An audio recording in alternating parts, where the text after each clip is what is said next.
जमाने के उलमा तकरीर हुई, तकरीर होने के बाद उन लोगों ने कहा शेर में से सुन्नत अगर कोई साथ है तो वो शेर में से सुन्नत का नाम हशमत अली लखनवी की तारीख उठाकर देखो। सरकार मजहर आला हजरत, सरकार शेर में से सुन्नत। मैं चूना कर गया तो लोगों ने बताया सुन्नियत में शेर में से सुन्नत की खिदमत है।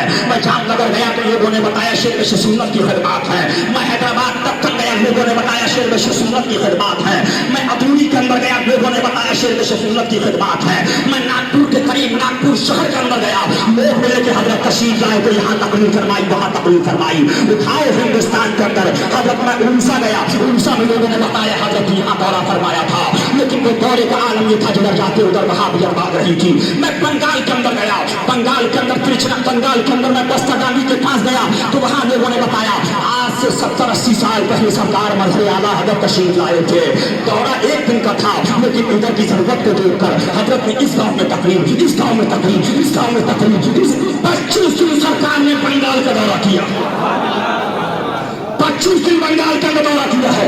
बिहार की वादी के अंदर चले जाइए तो क्या गया का मुनाजरा आपके सामने नहीं है? सरकार मजहर आला हजरत ने गया का मुनाजरा, और वो मुनाजरा भी जिस पर हुआ है तहजीरुन नास पे मुनाजरा, सबसे टफ मसला तहजीरुन नास का है, और तहजीरुन नास पे मुनाजरा मजहर आला हजरत का गया के अंदर हो रहा है। उठाओ पटना की तकरीरें उठाइए, मुजफ्फरपुर बिहार के दौरे उठाइए। सरकार मजहर आला हजरत जिधर चले गए उधर निशान हुसैनी को आम किया है।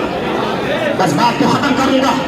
इस जमाने में फितरे बहुत उठे थे, दावतियत का फितना, अब्दालियत का फितना, सुलाकुलियत का फितना, नेचुरियत का फितना, वहाबियत का फितना। लोग कह रहे थे अब कौन इस फितने की सत्यापात करेगा।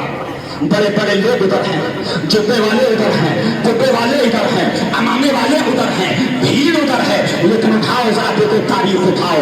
आला हजरत का नाइब बनकर जब सरकार शेर हिंदुस्तान निकले हैं, गौसे आजम की नयाबत को लेकर जब निकले हैं, ऐलान कर दिया हमको भीड़ को नहीं देखना है, पैसे वाले को नहीं देखना है, हमको देखना है जो आला हजरत के मिशन को देखना है, जो आला हजरत फरमा गए हैं। इज्जतुल्लाह आई हो चुकी है, मतलब इसे उसके बताने ना आऊंगा, जिसने इसे मान लिया उसके लिए नूरो निजात है, और जिसने नहीं माना उसके लिए जुल्मतो हलाकत है। आगे आला हजरत मुजद्दिद आदम काज़िल बरेलवी 25 सफर है, जुम्मतुल मुबारका है, 12:00 होने जा रहे हैं।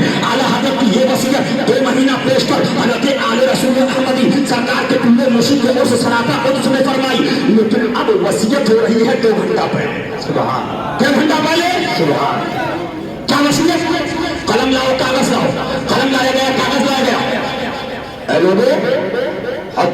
काम इत्तिबाई शरीयत ना छोड़ो।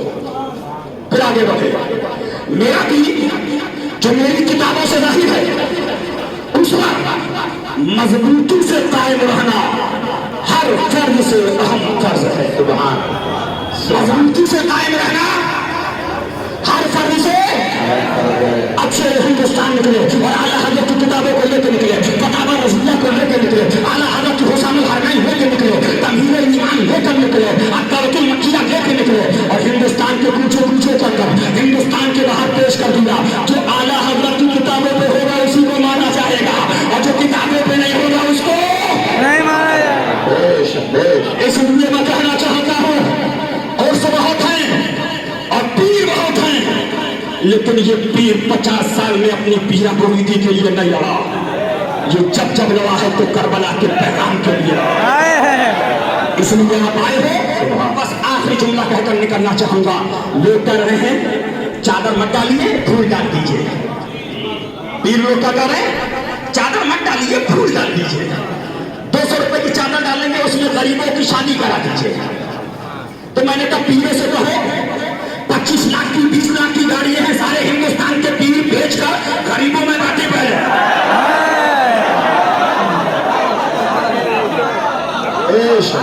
जितने हिंदुस्तान के पीरों के बंगले हैं, 1 करोड़ 2 करोड़ 3 करोड़ बेचो, आधार कार्ड हमें दिखाओ, फराक भी बहुत है कि हमने गरीबों में बांट दिया। पीरों की लड़की की शादी को 50 लाख का खर्चा, लड़के की शादी 1 करोड़ का खर्चा, वहां गरीब याद ना है। इतनी बड़ी कुल्ला, इतनी बड़ी कुल्ला डालिए, गरीब याद ना है तो गुल्लक बंद करके गरीबों में बांट दो।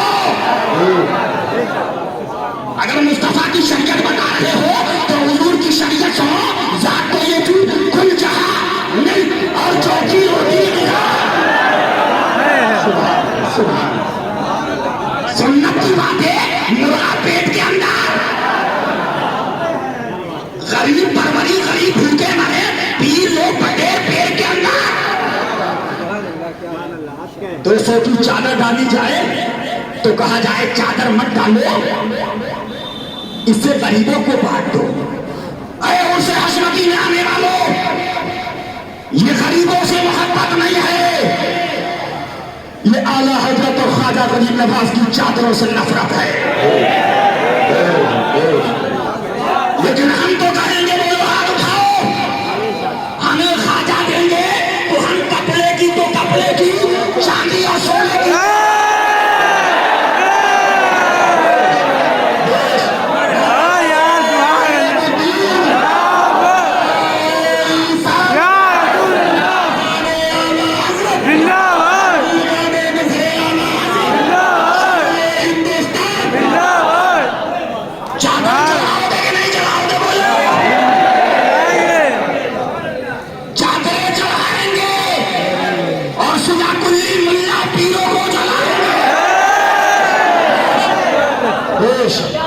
सबसे चलने वालों के दूर हो गए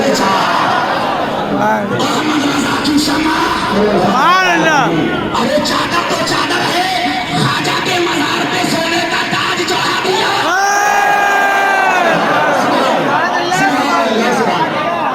सुभान अल्लाह भी थे, आले रसूल अहमदी भी थे, भी थे,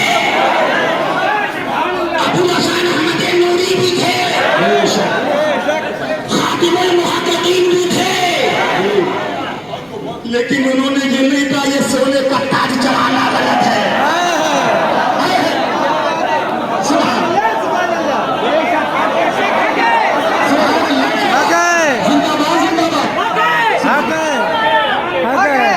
वो उस ताज वाले के नाइब थे और ये शैतान के नाइब है।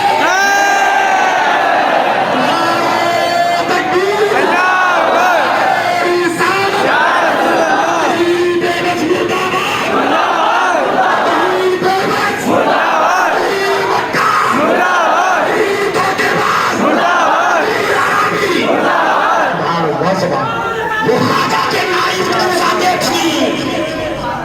क्या आले रसूल अहमद महरारवी फरमाया, चेहरा देखा आले रसूल अहमदी आशिक मुस्तफा का, तो फरमाया मुशरिक का भी चेहरा झुक गया, कलमा पढ़ता। क्यों? कहा चेहरे पे बड़ा नूर है। वो थे सज्जदना इमाम हमजा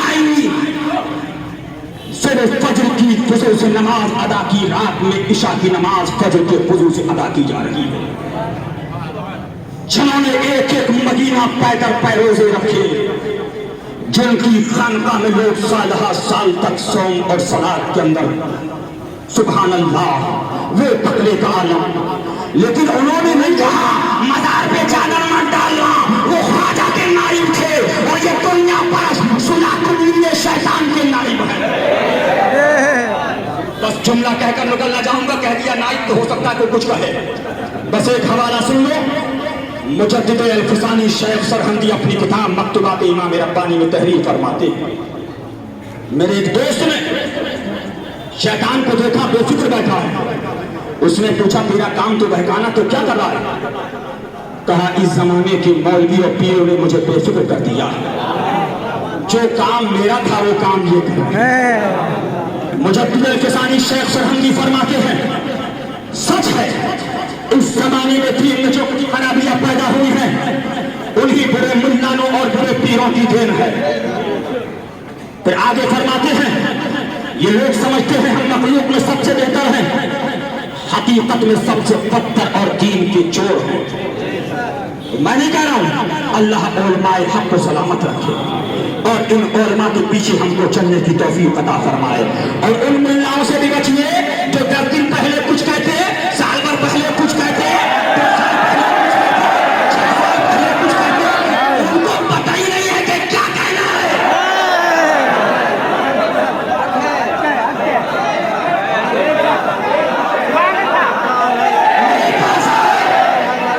मेरे पास आए तो फला तो आपके वहां ये कह रहे हैं, तो मैंने कहा लिख के दो, दस्तखत करो। अब जब जब वो कहेंगे उसको मैं मानूंगा। कोई दस्तखत तो नहीं करूंगा। मैंने क्यों? बोले पता नहीं कब क्या हुआ। लेकिन ये नाइबीन की जमात है, जब बोलता है कुरान को देख के बोलता, हदीस को